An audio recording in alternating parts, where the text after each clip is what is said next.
All right, everybody. I'd like to welcome Saul Klein. Hey, Saul. How's it going, Jennifer? Good. How are you? Good, thank you. I think I told you before we started recording, we're going to start an episode called Better Call Saul. Think Better it'll be call good. Saul. I'm ready. All right, perfect. So the reason we're having Saul on is because I feel like you're like the father of real estate almost, the most known realtor. And you were the one that got all the listings that started having the listings onto the internet, which was exciting and a great move. Thank you for that. But we want to hear your opinion on this topic. So episode 62 of our real estate fight club was, should buyers pay their own agent's commission? Yeah, great question. What do you think? But I have a lot of questions, right? Because I always like to answer a question with a question. The first one, you don't need to answer them though. First one would be why. Okay. So why would they pay there? Why would they want to? Because the current structure doesn't require them to. That But would be one. it's a dotted line. Well, kind of, but remember, it just gets financed. And so truly that side of it gets amortized over the cost of the loan or into the life of the loan. So typically when a buyer comes in, they got a tough time scraping together the down payment. If they had to scrape together money, right? So instead, the way that it's set up, and nobody questions it, it's a process that allows this to happen. And so to get to a point where, would it be clearer who represented me if I paid them? Remember, payment does not necessarily indicate who represents who. Right? Okay. But does it, would it be better for the buyer? I'm not sure that it would, but it could be. At least the capability to negotiate that would probably be better for the buyer. Thing, right? So right? This is where we get into so should they pay it? I don't know, but the way it's set up, the seller pays it. But should the buyer be able to negotiate that piece with the seller? That's currently being talked about in court, right? What do you think about That's that? That's one of the cases. Where a buyer came back, they bought a property, and the interesting how this came about, the listing was like a 6% listing, but the split was 3.3 for the listing agent, 2.7 for the buy side. Okay. And then the buyer. So the buy side guy didn't get a chance to negotiate that commission. Did he want to negotiate higher or lower? Well, who knows, but it didn't come to light until after the case, until after the closing. So let's back up quickly. So this is like, they're saying it's a violation of the Sherman antitrust law, correct? Well, they're saying that it could be. It could be. Right. Okay. So there's a lot involved with the antitrust laws that, I don't know. Can you do like a quick? Yeah, well, so in real estate, so this one all really boils down to the right to negotiate a commission. Okay. And if you take away somebody's right to negotiate a commission, that's a big deal. And so what we've said. But if you're saying that if you're saying the buyer doesn't pay for it, which I would argue is not true. But if you're saying I know the buyer pays for it. It's fine, but it's financed the way it's structured, right? And they don't need the cash to make it happen. Right. The way the industry structured today. So how would it work? A buyer would have to have the cash up front. And they're not right unless the whole financial industry restructures. So it's not as simple. Yeah, I know. That's what I was going to say. Like, so what would be the other way? Yeah, it would have to be restructured. It's a big restructure. They get the money that they're allowed to have based on what they can, quote unquote, afford, right? But let me ask you this, like, you're in California. So, California is a little different, but let's say I feel like I have friends that are in New York and I'm in Ohio, and we make the same amount of money, but they're buying properties that are like way more expensive. Like, how is that possible? You mean, how do they qualify? Yeah. Well, based on, I'm sure that, in whatever the criteria, but by the way, the criteria for qualifying are from the 1940s. They need to be redone, right? So, and you're going to see that kind of thing happening in the not too distant future, right? So they have to qualify based on whatever the qualifying factors we all know, income, assets, all those different things based on who they can shop that loan to in this, right? Right. And those qualifying criteria are obsolete. Right. Right. And so is what you're kind of alluding to is the way that this is set up with the buyer. Shouldn't the buyer be able to? Yeah, if there's a structure that allows them to do so, but to take that away from them and say you're on your own. Yeah, but if they did, okay, so well, your question that you like to ask is, what is currently possible that if it were impossible would fundamentally change the way we do business? So right now, the seller, quote unquote, pays for the buyer agent. Not really. We all know that doesn't really We know where happen. the money comes from. The money comes from the seller. But no, it comes from the buyer. It comes from the buyer's loan. It comes from the buyer's loan. But if it were broken out differently and it was very clear that the seller has an agent, they pay the agent, the buyer has an agent, they pay the agent, everybody can negotiate the commission per the law of life, right? So if the buyer is negotiating and paying for their own agent and the lending practices changed where maybe it was financed, is that the only sticking point? Because we're saying, well, the buyers can't afford to pay commission. Well, if they can't afford to pay, that's a major sticking point. You might be able to do it contractually just based on what the MLS says it is and how it operates. What do you mean? And well, the MLS could say this is how if the commission dollars, it could be contractually where the buyer pays for it somehow in a buyer listing agreement, but it's going to be paid for on the other side through the MLS, then the buyer wouldn't have to come up with it, right? Well, that's actually more accurate. That is what happens, right? Because I know. The seller's not going to take an offer that doesn't cover. So, but to do that, you'd have to get a buyer contract.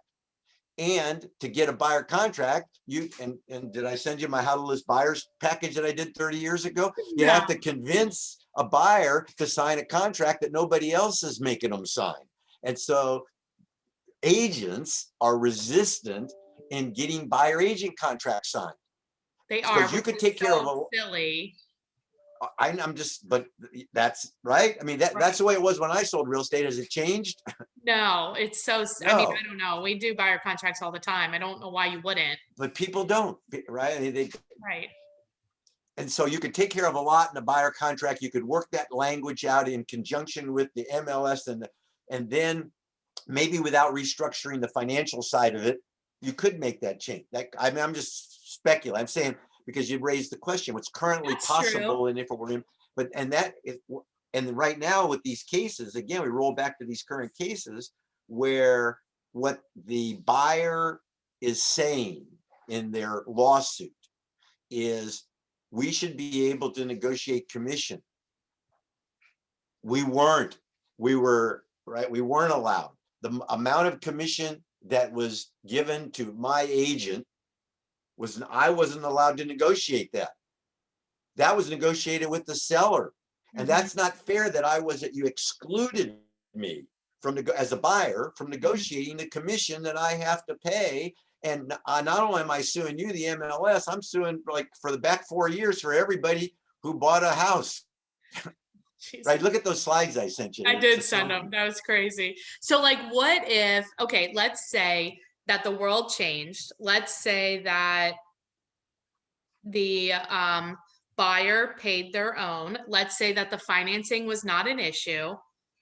What do you think? Because actually the way that you said it, where it's like in the contract, but then it can be financed, that is more accurate of what actually happens. But then the buyer is negotiating that. What do you think would happen? Do you think that anything would happen to commissions? They would go up or they would go down? That's an interesting question. My first thought is that the amount is not significant, right? It's the process that's significant. However, when people start thinking about the process, they're going to start maybe thinking about the amount, in which case now it's more negotiable because the negotiation powers are put in more hands. Yeah. And when the negotiation powers are in more hands, you're going to get more differentiation. You're going to get different outcomes. Right. And so absolutely, right? Well, so I was thinking, sorry, go ahead. Well, I say you can just, people don't believe this, but there's this case right now that's saying the agreement in the MLS that says that the listing agent decides how much the buying agent is going to get, right, that's shouldn't exist.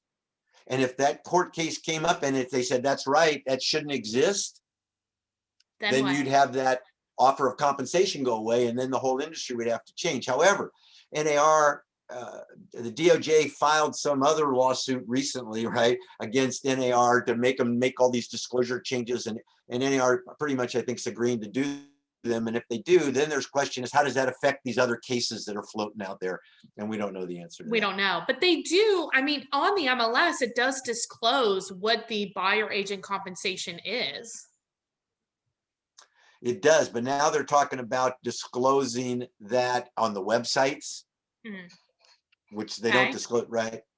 Oh, I see. It's only really disclosed to us. Well, and I imagine it brings up a point too of like, okay, well, you're going to have some agents that won't show property because the compensation isn't what they would charge. That's a very interesting point. As a matter of fact, that was part of the discovery and the DOJ. So what happened is in 2008, there was a settlement between the Department of Justice and the National Association of Realtors, an MLS settlement on VOWs, virtual office websites. And that settlement expired in 2018. Oh. It was a 10-year deal, right? And so in 2018, the Department of Justice started investigating again. Of course they did, wouldn't you? And so they actually had hearings. You can go look at the hearings, or you Google the hearings. They had these hearings, and they came back with this new lawsuit against NAR and these new demands against NAR. And part of the discovery, they went to MLSs and they actually pulled data to look and see if there was a differentiation or just in the in the properties that offered more commissions or didn't. Right. And my understanding is they didn't find anything significant. Oh, they didn't find anything. Okay. No.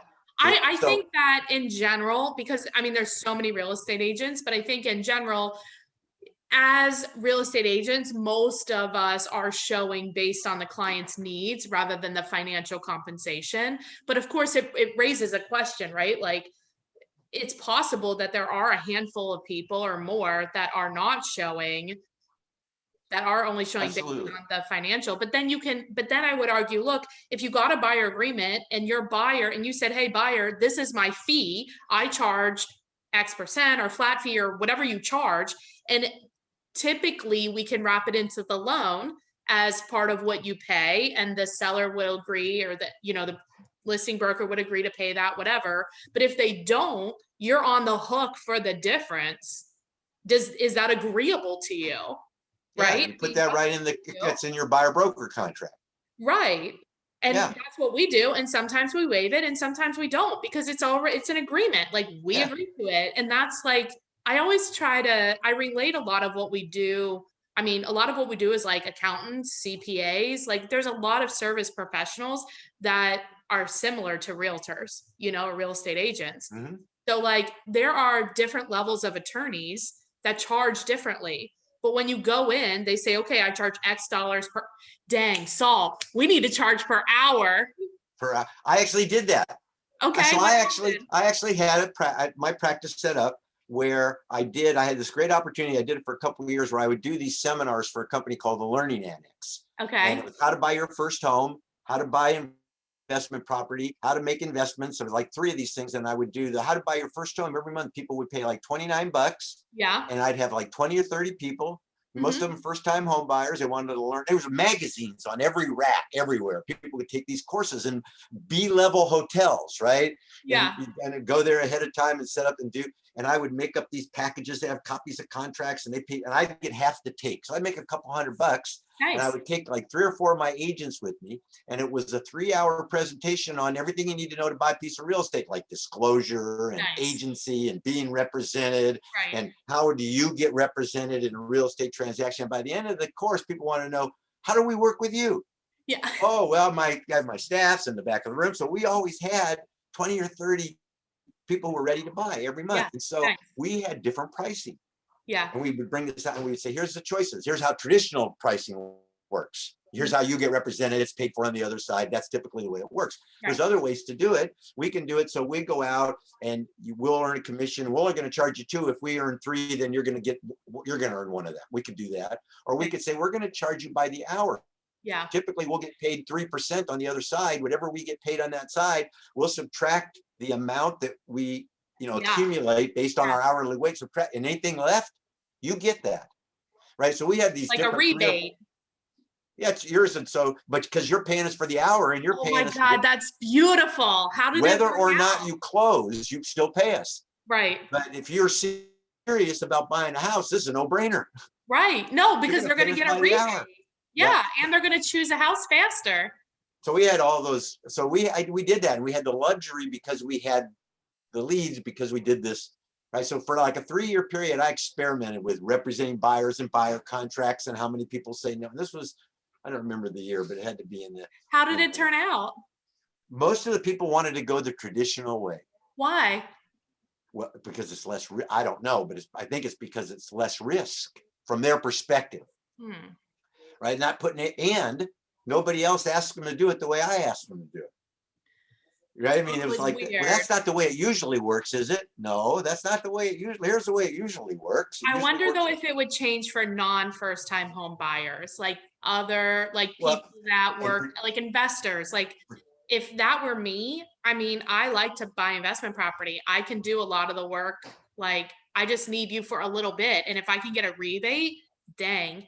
Yes. I think particularly in the age of the internet and people having access to information today, it's probably the result would be different than it was in the 80s, right? But the fact that you have to overcome this obstacle that nobody else asks them was always an issue. So they would opt for this, and we make more money commission wise. And it was an interesting concept, and it was also advanced fee listing. More efficient. Huh? It seems more efficient. More efficient? Yeah, well, then remember, we also then had a tax business.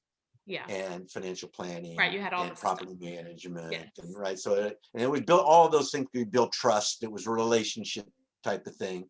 So yeah, I think should buyers be represented in real estate? Yes, they should be represented. What does that mean? Everybody's got to decide what degree of representation. Another issue here is that the level of competency of people who sell real estate's not all the same. Not everybody is, back to that question of the standard. So sometimes I'd rather have no doubt a veteran person representing both sides of a transaction. Yep.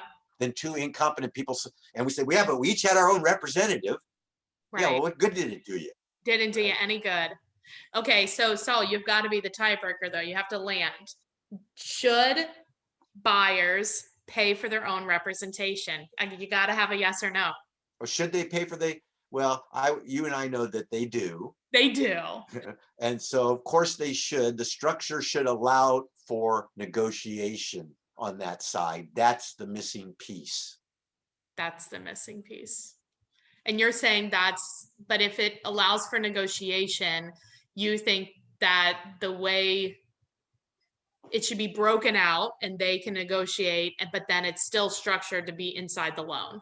And that would result. Yeah, and to do that though, the MLS kind of has to change because it leaves the commission negotiation purely between the seller and the broker and the listing agent. Well, their broker, really. Yeah, the broker, right? The listing agent. Yeah. The broker's the agent. Yeah. Yeah. That's so good. That's good. Let's blow it up, Saul, and start over.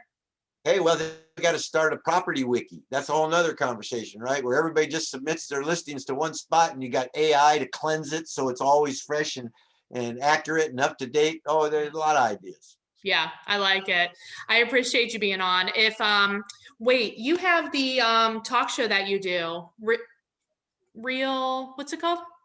Real Talk is our Facebook group. The Facebook group. Yeah, that's a great one. So we really like it. It's a small group. It's only about 6,000 people in it. A lot of them have been with us for a long, long time. And we try to keep it real and honest. One of the issues with groups on Facebook is you have just so many different opinions. It's hard for people to really sift through and determine what's real and what's not. Yeah. And our group is a group of very experienced people, and we won't let the conversations go the wrong way. We'll jump in and make sure that people aren't getting the wrong advice. Yeah, that makes sense. I like it. And if people want to get a hold of you or they have a question, what's the best way?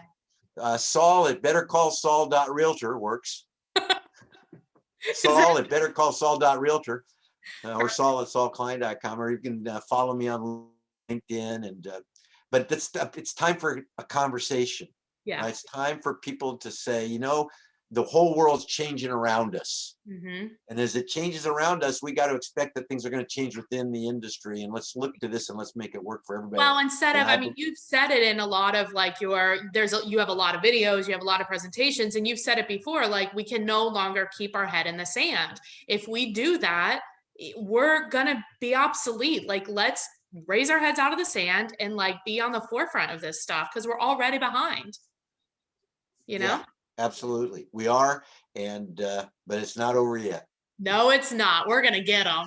You got it. Thank you for being on, Saul. I really appreciate it. My pleasure.